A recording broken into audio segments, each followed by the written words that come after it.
everything, I was lonely. Now you're my everything, I was lonely. I missed a lot of love with a lot of drugs, then I found you.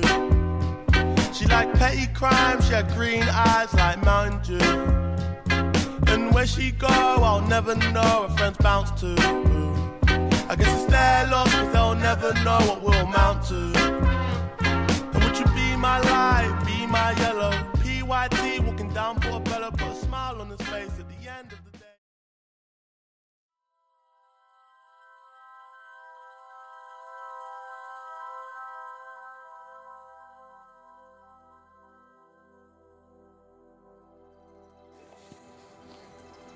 Malaysia is not short on ambition. Every year, we announce bigger budget and grander promises that the nation is moving forward. But here's the question that refuses to go away. When billions are spent, do ordinary Malaysians actually feel the difference? In budget 2026 alone, about 46.5 billion ringgit was allocated for healthcare and 66 billion for education. Two sectors that shape the dignity and future of every citizen. And yet, the story persists. Overcrowded hospital, exhausted staff, and dilapidated school where basic facilities still feel like a privilege. This documentary, billions spent by the Malaysian getting quality healthcare education, goes beyond the comfort of statistics. Public spending is not merely an accounting exercise. It is a moral contract between the state and the people. So we ask, where does the money go and who does it reach? Why do staff shortages and long queues persist in a system funded by taxpayers? How do regional inequalities decide who get timely treatment and real opportunity? And what does reform means when fixed reality remains unchanged? Across the country, we will hear from those living inside the gap between policy and practice. The healthcare workers, the educators, and the everyday Malaysians. We will examine the distribution gaps and the bureaucratic friction that can turn large budget into small outcomes. Because governance is not just about how impressive the number sounds. It's about who those numbers are meant to serve and whether they truly do. This is not a documentary about spending. This is a documentary about results, and the people are waiting for them. For decades, Malaysia development has rested on one powerful idea that healthcare and education are public rights, not privileges. This is our social contract. The state collects taxes to build hospitals and schools, ensuring a child postcode does not define their destiny. The numbers reflect this promise.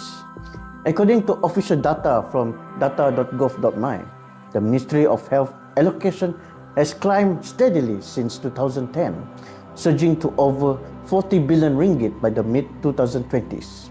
This is a clear signal that health is a national priority. But we must remember, public spending is not the same thing as the public experience. Malaysia is famous for its universal coverage, the 1 ringgit fix. But today, that model faces a sustainability crisis. With an aging population and a rise in chronic diseases, the question is no longer can we fund care, but can we maintain quality as the demand outpaces capacity. Education faces a similar challenge.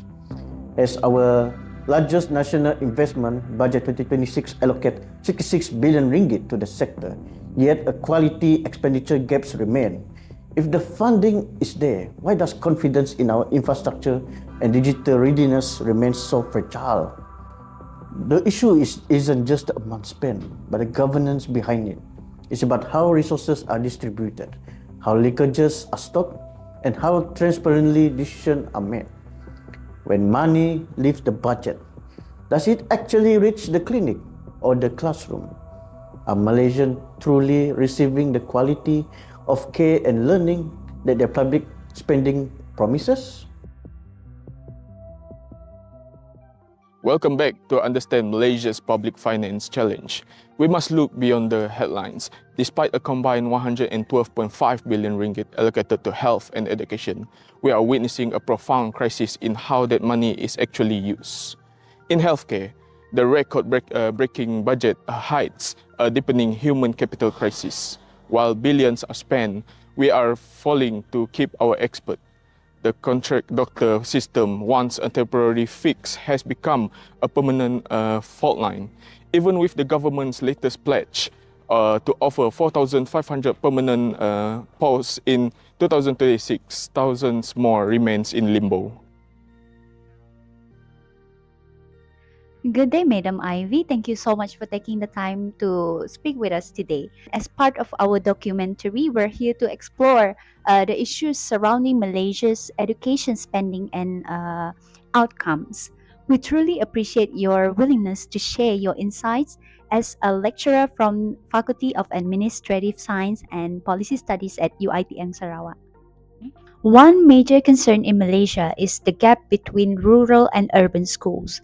What are the main challenges faced by rural schools compared to the urban ones? Okay, right. So obviously is in terms of the basic infrastructure, like for example, internet lah. Okay, right. But if you look at the government of the day, also they have to, not to say they have to, they come up with a program to reduce this gap, yes, between the urban and also the rural school, right? As you can see now, if I'm not mistaken, the government of Sarawak provide that for internet at the rural area. So indirectly, the school that yang di rural area ni, okay, they also impacted lah with this initiative done by the government, especially in terms of internet, in terms of the electricity, right? I believe that the government will reduce, okay, will try their best to reduce all the gap between rural and also urban. Moving on, another important issue is graduate employability. How can Malaysia ensures its education system produces skilled and job-ready graduates?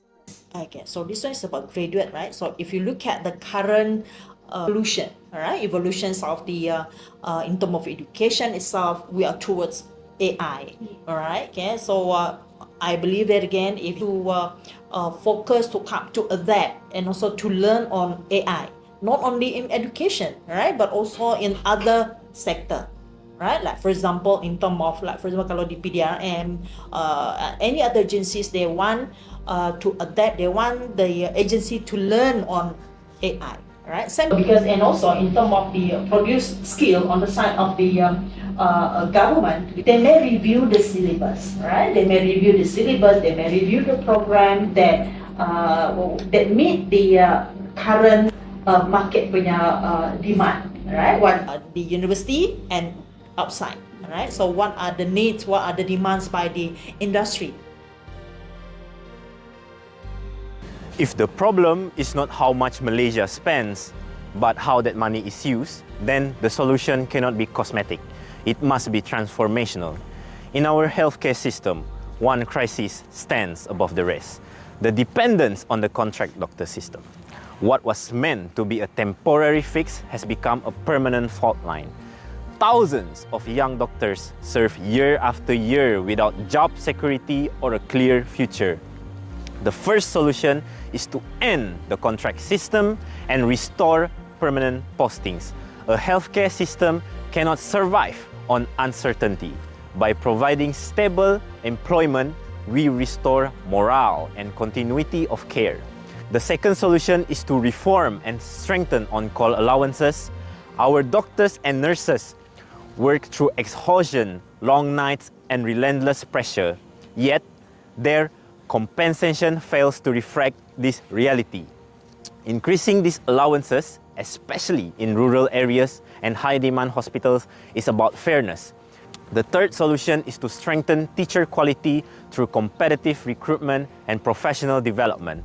A nation cannot rise above the quality of its teacher. Competitive salaries and clear career pathways are not just incentives, they are necessities.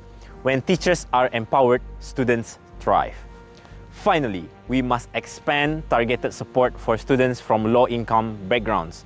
For many children, learning is limited by circumstances, not ability. If spending is high, why do many Malaysians still face long waiting times and overcrowded hospitals? That is a very beautiful question. Back to the situation is very simple. It's the system. The system in the clinic, for example, like myself, right? I come to the clinic for appointment. Number one, I have to spend time looking for parking. Two, I have to get a number for registration. Three, I have to go to the counter. Then four, checking BP and whatnot or other thing. Next, seeing the doctor. After that, taking medicine. Estimated at least a person like me take about 3 hours. So that is the miserable thing about it. And in the end of the day, overcrowded. So back to the system. So, moving on to what are the main factors limiting healthcare quality in Malaysia? Funding, workforce shortages, and management issues. This one, I think, is we go back to management. Sometimes we talk of good management. Good management means whatever government spend is being spent well and properly. But if the system from the management is not in accordance to procedure, then something is not right. So in the end, money spent is not being utilized properly. So moving on to the fourth question, do Malaysians in rural areas get the same level of healthcare as those in the urban areas? Where I look at it, I think that is a bit unfortunate for rural area. When we talk of rural and those in the modern city or the modern town, we have to understand rural area mean there are a lot of inadequate, so they are expecting good service from healthcare. So my target is simple. You have a doctor, make sure the doctor is A to Z. True. You cannot be focused to one case. You have to know everything, right? Yeah, right.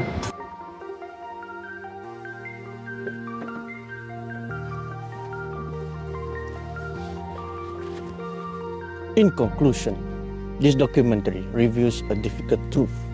Malaysia does not lack ambition. It does not lack funding. What it lacks is alignment between intention and outcome. Billions are poured into healthcare and education every year.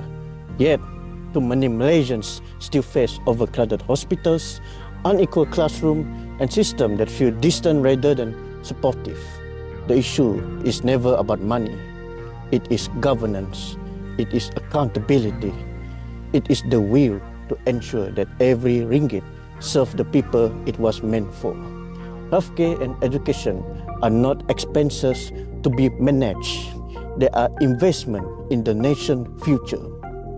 When doctors are unsupported and students are left behind, the cost is paid not just in numbers, but in life and lost potential. So the question we must ask is no longer whether we can afford reform. The real question is this: can we afford not to act? Because the future of Malaysia would not be measured by the size of the budget, but by the strength of its people, the fairness of the system, and the dignity of the life it protects. So that is all from us. Thank you very much. Banyak cobaan kita lalui bersama, jadi bahan candaan. Banyak cobaan, kita berbeda pandangan, ku usahakan. Jangan jadi pahlawan.